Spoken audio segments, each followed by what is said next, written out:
তো good morning বন্ধুরা, তোমরা সবাই কেমন আছো? আশা করি খুব ভালো আছো, আর তোমাদের আশীর্বাদে আমিও খুব ভালো আছি। তো কোচবিহার জেলার ছোট্ট একটা গ্রাম থেকে আমি টুম্পা আবারও একটা নতুন ব্লগ নিয়ে চলে আসলাম। তো আজকের ব্লগটা সম্পূর্ণ আলাদা রকম, কারণ আমরা তো ব্যাঙ্গালোরে চলে এসেছি, এর আগের ভিডিওতে বলছিলাম। তো ব্যাঙ্গালোরে কি করে আমরা কাজ করি, কি করে রান্না করি, কোথায় যাই না যাই, সব কিছু তোমাদের সাথে আজকে শেয়ার করব। তো বন্ধুরা দেখো, ছেলে আর ওর বাবা, মানে বাবাকে দেখলে ছেলে এত দুষ্টামি করে সেটা মানে ভাবারও বাইরে। তো সকাল সকাল উঠে এখানে দেখো চা বসাই দিছি সব ছেলেগুলোর জন্য। চা এখানে প্রেসার কুকারে বসাই দিছি, কারণ এখানে তো আর এক্সট্রা ভাড়া পাওয়া বা এক্সট্রা থালা বাসন পাওয়া যাবে না, তাই না বলো? তো প্রেসার কুকারে চা বসাই দিছি, আর এদিকে জানলাটা খুলে দিলাম, বাইরের লুকটা দেখো। তো বন্ধুরা, আমার চা বানানো আর হয়ে যাচ্ছে, কিছুক্ষণ পরে চিনি দিব এখন। তো বন্ধুরা, তোমরা সবাই এভাবে আমার পাশে থাকবেন, কারণ তোমরা তোমরা পাশে না থাকলে অথবা আমি বেশি দূর এগোতে পারবো না। আর এইখানে দেখো এই ছেলেটাও কাজ করে, ও ভিডিওর সামনে আসলে বলে বৌদি ভিডিও করবে না, আমার ভিডিও করবে না। তো যতবার মোবাইলটা সেট করতে যাই ও সামনে চলে আসে যায়, আর ততবার ক্যামেরা বন্দি হয়ে যায়। তো তোমাদের দাদাভাই আজকে তো সানডে, তো কাজে যাবে না, সানডের দিন ফ্রি। তো সেদিন একটু দেরি দেরি করে চা খাওয়া হয়, আদার্স দিনে তো চা খাওয়া হয় না, সকালবেলা উঠেই ওরা চলে যায়। তো আজকে ভাবছি যে চা খাবো, সেই জন্য চা করতেছিলাম। তো বাড়িতে তো অন্যরকম কাজ করতাম, আর এখানে অন্যভাবে কাজ করতে হয়। তো এবার সবাইকে চা দিয়ে দেব, আর এখানে তো কাপ নেই তাই গ্লাস নিয়ে আসছে। তো বন্ধুরা, যে ছেলেটাকে দেখালাম একটু আগে, ও কিন্তু চলে গেছে 2 দিন পরে, অন্য কোথাও চলে গেছে। কারণ ওই ভাইটা খুব নেশা করে, তো মদ খায়, এখানে রাখতে দেয়নি।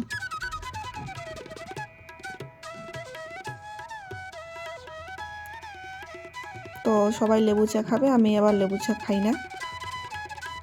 কালকে রাত্রেবেলা রুটি খাচ্ছিলাম, তো কয়টা রুটি ছিল ওগুলোই খাচ্ছি। তো এবার বাইরে দোকানে যাব, কারণ এখানে 1 সপ্তাহ ধরে বাকি খাই, বাকি নিয়ে আসি, আর শনিবার করে বিল দেয় আর রবিবার করে দিয়ে আসি এখানে। তো আমার ফোনপে টাকা আছে, তাই ওখানে দিতে যাচ্ছি।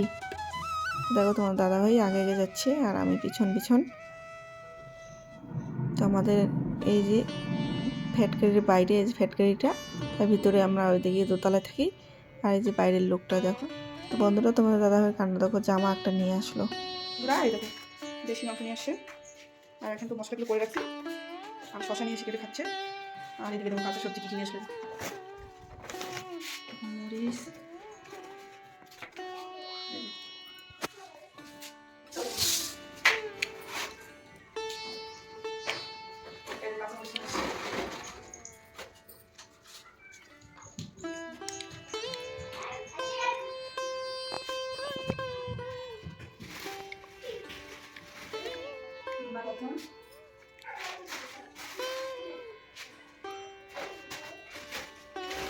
ফুলকপি।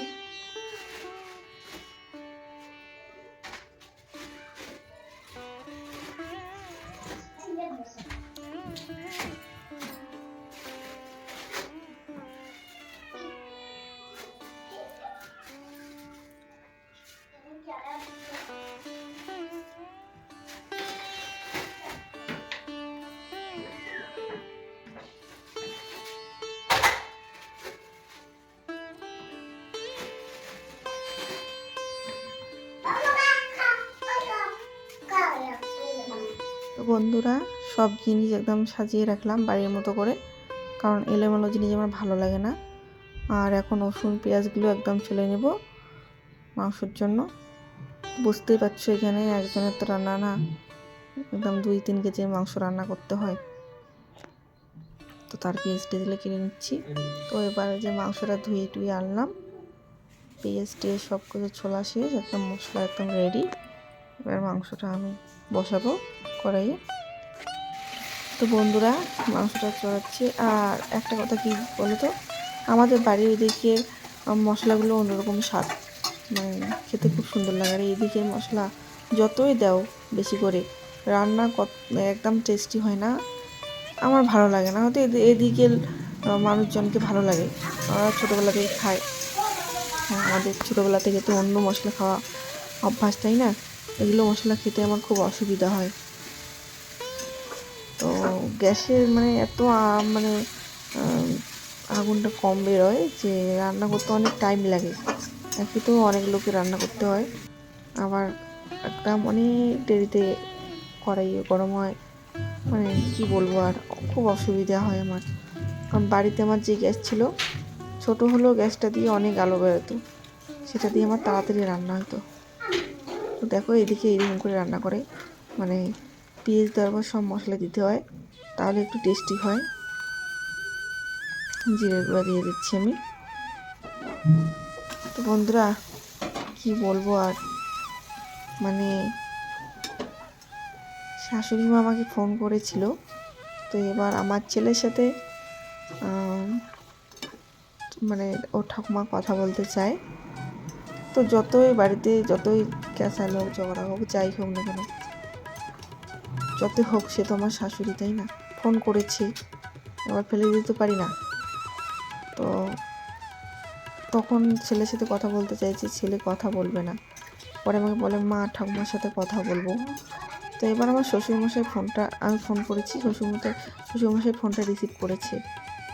তো কথা বললো না। আমার ছেলে যে ডাকতেছে ঠাকুমা ঠাকুমা, আচ্ছা ছেলের বৌমা খারাপ, এত আদর যত্ন দেওয়ার পরও খারাপ। নাতি তো খারাপ না, নাতিকে তো কথা বলতেই পারতো, তাই না? থাক, এগুলো কথা আমি তুলতে চাই না। ভগবান যদি ভালো রাখে, একদিন আমার ছেলেকে ঠিক একদিন লাগবে বন্ধুরা। যাকে এত অবহেলা করতেছে না, তুলতে চাই না। ভগবান যদি ভালো রাখে, একদিন আমার ছেলেকে ঠিক একদিন লাগবে বন্ধুরা। যাকে এত অবহেলা করতেছে না, একদিন লাগবে। তো খুব খারাপ লাগছিল আমার ব্যাপারটা। আর ছেলে ডাকতেছে ঠাকুমা ঠাকুমা, বলতে তো পারতো যে দাদা বলো। তো মানুষ কিন্তু বড়দের সাথে কী করে করুক, বাচ্চাদের সামনে কিন্তু কখনোই খারাপ রূপটা দেখায় না। তো আমার শ্বশুরমশাইয়ের কথা আর কি বলবো, বলার ভাষা নেই। মানে কথায় কথায় রাগ, শুধু মেয়েকে রাগ দেখাবে না, শুধু মেয়ে হলো কলেজের টুকরা। আর দেখো রান্না শেষ, ছেলেদেরকে যে সবার জন্য একসাথে ভাত বেড়ে এক সমান করে মাংস দিতেছে। আর মেয়ে আর ছেলের জন্য আমি নিয়ে আসলাম ঘরে, খাওয়াবো। এদের খাচ্ছে দেখো, বাপ ছেলে। আমার ভাতটা এদিকে, এই দেখো আমি একটা মাংস খেয়ে দেখলাম কীরকম হয়েছে। এই যে খাওয়ার পর দেখো, আর ছেলের কাণ্ড দেখো বন্ধুরা, কি সুন্দর করে গাড়ি সেট করছে দেখো, বালিশ দিয়ে এভাবে গাড়ি সেট করবে ভাবতেই পারি না। তো বন্ধুরা এবার খাওয়া দাওয়া শেষ করে একটু রেস্ট করলাম, করার পর এখন তোমার দাদাভাই বলছে যে চলো একটু ঘুরে আসি। তো এই শাড়িটা অর্ডার দিয়ে নিয়েছিলাম, তাই এখন যাচ্ছে যে তোমার দাদাভাই এখানে ছেলে কিনে দাঁড়িয়েছে। এটা আমাদের ফ্যাক্টরি, এখানে তালা দেওয়া থাকে। আর এখন হচ্ছে হাঁটতে যাচ্ছি, এখান থেকে 5 মিনিট হাঁটতে হয়, 5 মিনিট হাঁটার পরে গাড়ি পাওয়া যায়। 5 মিনিট হাঁটতে যেতে হবে। আর দেখো আমাদের বাইরের রাস্তাটা দেখো, দেখি বন্ধুরা, দেখো দেখি কি সুন্দর রাম মন্দির। এই যে গাড়িতে উঠবো এখন, এখানে গাড়ি পাওয়া যায়, এটা বাস স্ট্যান্ডে। এই গাড়িতে উঠলাম, এবার একটু মার্কেটে যাব। এই দেখো লোকটা কত সুন্দর। এই যে একটা কীরকম একটা ভিতর দিয়ে যেতে হয়। তো এখন নামলাম, এই যে মোবাইলের দোকানে চলে এসেছি। কারণ আমার মোবাইলটা মানে ডিসপ্লেটা মানে হাত থেকে পড়ে গেছিলো, তো ফেটে গেছে। তো সেটাই ঠিক করার জন্য দেখো মোবাইলের দোকানটা কত সুন্দর। আইফোনগুলো দেখো কীভাবে রাখছে, আমার তো নিতে এত ইচ্ছে করছিল। তো ওই যে আমাদের সাধ্যের বাইরে, মন তো চাই, তাই না বলো বন্ধুরা? গরিব হলে শুধু দেখে স্বপ্ন দেখতে হয়, এই জিনিসটা যদি আমার হতো। তো দেখো এইখানে কুকুরটা কত সুন্দর। তো এইখানে দেখো তোমাদের দাদাভাই এই দোকানে নিয়ে আসলো চুড়ি কিনে দেওয়ার জন্য। আর এই বউ থাকে এত ভালো না, বাচ্চাগুলো 3টে বাচ্চা এত সুন্দর দেখতে, কথা বলতে ইচ্ছে করে কিন্তু ওই যে ওদের ভাষা বুঝি না, এমনিতে ইশারা করে দেখে দিতে হয়। তো আসার পরে তো ঘর এলোমেলো হয়ে আছে একদম, সব গোছগাছ করে নেব সব কিছু। আমার আবার এলোমেলো মানে যদি একটু কুড়ি ঘরেও থাকি সেটা আমাকে গোছগাছ করতে এত ভালো লাগে। তখন এই যে গোছগাছ করতেছি, আমার ভালো লাগে না, সব জিনিস ব্যাগে রাখতেছি। এখানে খুব আচাগুলো খুব বেরোয়, এবার কাপড় চোপড়ে থাকলে খুব খারাপ হয়ে যাবে না। আর যে জামাটা দেখালাম ওইটি কিনে দিল তোমাদের দাদাভাই। তো এখন এক একে সব কিছু গোছাবো। মানুষ কোনোদিনও মানুষ হয় না জানিস, বাইরেতে কথা কর পাবো, পড়া ছাড়া পড়া পড়লেও কর পাবো,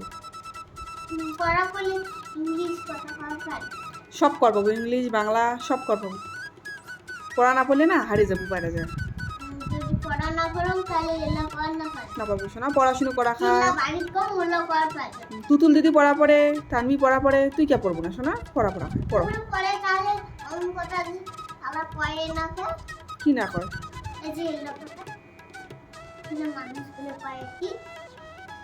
তুই যে এত্তি থাকিস তোর এত্তিকের কথা শিখে খাবি, তো তুতুল দিদি বাড়ির থেকে বাড়ির কথা শিখবি, বুঝলো?